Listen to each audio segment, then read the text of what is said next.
guys, welcome back to another video. Today I'll be taking a look at the latest sim cockpit from Track Racer. It's the TR120, an aluminium profile rig aimed at the high-end sim racer to compete directly with other mid to high-end aluminium profile offerings in the sim racing market. The frame has 30 add-on options ranging from different wheel mounts, shifter mounts, keyboard mounts, just to name a few. There's also a variety of seat options ranging from fixed to recliner seats. I've got the GT style fixed fiberglass seat. I'll show you some of the additional accessories I have with this, together with testing it out with my Fanatec CSL DD, which has a direct drive force feedback system, but it can also be used with both the Logitech and Thrustmaster wheels. As I'm covering a number of areas, I've time-stamped the different parts of this video if you wanted to skip to anything specific. But before I begin, if you're new to the channel, hope you can support me by subscribing and hitting the bell icon to get notified of my next release. And drop me a comment, let me know what you think of this sim cockpit. I've got a total of 18 individual packages, which includes a few additional accessories that I'll show later. So let's begin by unboxing this and seeing what we get in the packaging.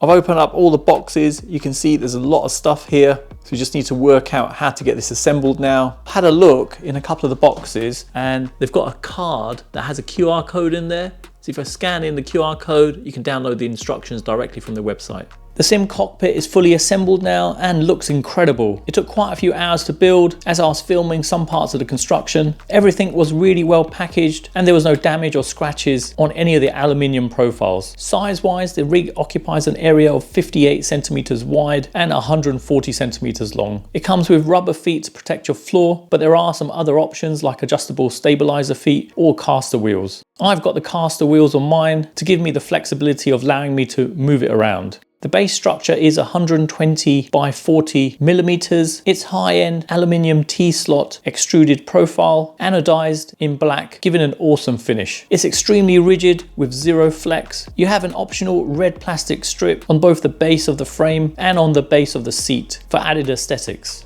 The wheel mount is supported by two aluminium profiles, and I've got Track Racer's new TR1 wheel mounting system attached. This is pretty cool as it allows you to keep your rig nice and flexible. You can switch between using a wheel-based mount or flip over to a direct drive wheel with side mounting, and you'd only have to change the bracket holding it. And those red anodized aluminium plates included in the mounting system look great. I've also got a shifter mount together with a side extension allowing a handbrake to be attached. And this is stabilized with two aluminium profiles and attached to the base of the frame and the wheel mount support. There's a support plate at the side and sufficient space to firmly attach a shifter. It's very rigid with no movement, as you can see for yourself.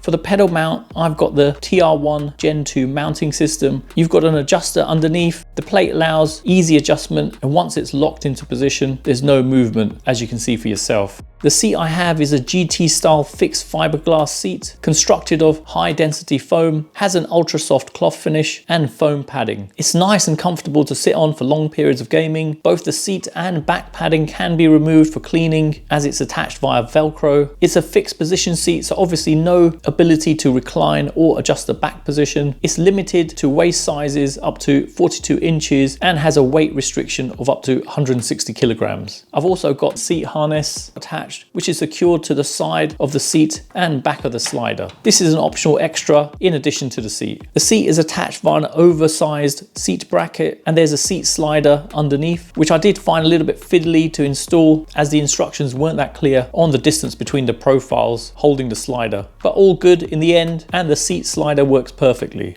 You get some plastic clips you can use for cable management, and you can secure the cables with cable ties, which is really good. But personally, I would have preferred if they had Velcro straps attached to the clips, allowing me to easily flip between different wheels. To make use of this clip and to keep things flexible for myself when I'm changing things on the rig, this is the method I used. So instead of putting the cable tie in this way to hold the cables that are coming down, I put the cable tie in from the top, tied it up, made it as tight as possible, and then I fed in my Velcro strap, and then I can use it as normal. The only thing I have to do here is cut this off, and there you have it, nice and tidy. I just place it into position, lock it in, and then I can use a Velcro strap to tidy the cables. Any excess I can just wrap around. I've got the rig placed on the premium sim rig floor mat with RGB neon lighting, but there are other cheaper options which you can get, but it does give a perfect finishing touch to your setup.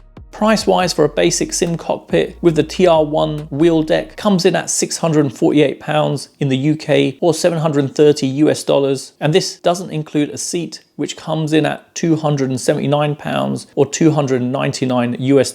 So in total, it's £927 or $1,029 US. And that doesn't include the seat harness or shifter mount. So not the cheapest option, but remember, this is not aimed at the average consumer. It's made for sim racing enthusiasts and esport professionals who are after a hardcore sim racing cockpit.